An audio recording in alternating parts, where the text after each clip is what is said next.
আসসালামু আলাইকুম। আজ আপনাদের সাথে আমি শেয়ার করব দেশি স্বাদের মুরগির মাংস রান্নার রেসিপি। স্বাভাবিকভাবেই মুরগির মাংস রান্না হয়তো আমরা অনেকেই করে থাকি।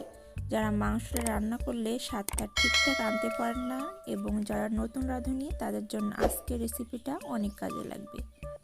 তো চলুন মূল রান্নায় চলে যাই। আমি এখানে 1 কেজি দেশি মুরগির মাংস নিয়েছি। এখন চুলায় একটা প্যান বসিয়ে তাতে 100 গ্রাম রেগুলার রান্নার তেল দিয়ে দিচ্ছি। তেলটা একটু গরম হয়ে এলে এখানে আমি 3টি তেজপাতা, 3 থেকে 4টি ডালচিনি, 4টি এলাচ দিয়ে হালকা একটু ভেজে নিব।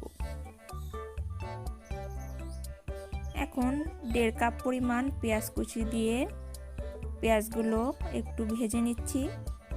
পেঁয়াজগুলো ভাজা হয়ে গেলে এখানে দিয়ে দিচ্ছি 1.5 চা চামচ পরিমাণ রসুনের পেস্ট, 1 চা চামচ পরিমাণ আদার পেস্ট।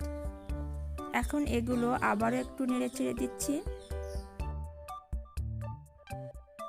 এরপর এখানে দিয়ে দিচ্ছি 1 চা চামচ হলুদের গুঁড়া, 1 চা চামচ পরিমাণ মরিচের গুঁড়া।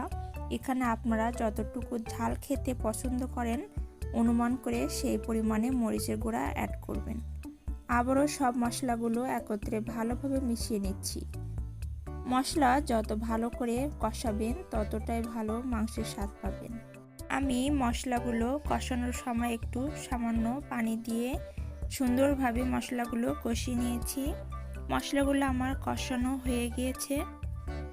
এরপর এই কষানো মশলার উপরে মাংসগুলো দিয়ে দিচ্ছি। মশলাটা মাংসের সাথে একটু মিশিয়ে নিচ্ছি। মিশানো হয়ে গেলে এখানে স্বাদমতো লবণ দিয়ে দিচ্ছি। লবণটা দেওয়ার শেষে মাংসগুলো আবারও ভালো করে কষিয়ে নিচ্ছি। তাছাড়া যে কোনো খাবারের মান ভালো করতে চাইলে অবশ্যই ভালো করে কষিয়ে নেবেন, তাতে খাবারের স্বাদটা সুন্দর পাবেন। মাংসগুলো কষানোর ভিতরে আমি কয়েকবার পানি দিয়ে ভালো করে কষিয়ে নিচ্ছি।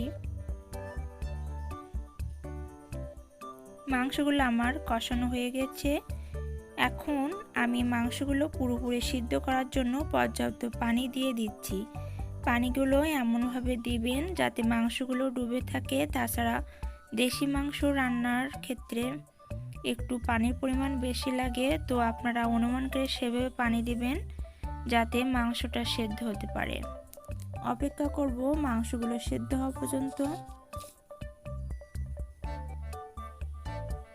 মাংসগুলো আমার সেদ্ধ হয়ে গিয়েছে এবং সেই সাথে পানিটা অনেকটাই কমপ্লিট হয়ে গেছে। এখন এই পর্যায়ে এসে আমি 3 থেকে 4টি কাঁচামরিচ দিয়ে দিচ্ছি। তো এর জন্য মাংস থেকে একটা সুন্দর ফ্লেভার আসবে। দিয়ে দিচ্ছি 1 চা চামচ পরিমাণ জিরার গুঁড়া। আবারও একটু নেড়েচেড়ে দিচ্ছি। মাংসটা আমার রান্না প্রায় কমপ্লিট হয়ে এসেছে। এখন আমি চুলাটা বন্ধ করে দিচ্ছি। আপনারা যদি আমার ভিডিওটি দেখে উপকৃত হন তাহলে অবশ্যই আমার ভিডিওটিতে একটি লাইক দিবেন এবং চ্যানেলটিকে সাবস্ক্রাইব করবেন। আমি সবসময় চেষ্টা করব আপনাদেরকে সহজ উপায়ে রেসিপি দিয়ে হেল্প করতে। আজকের রেসিপি এই পর্যন্ত। পরবর্তী আবার কোনো রেসিপি নিয়ে হাজির হব। সেই পর্যন্ত সবাই ভালো থাকবেন, সুস্থ থাকবেন।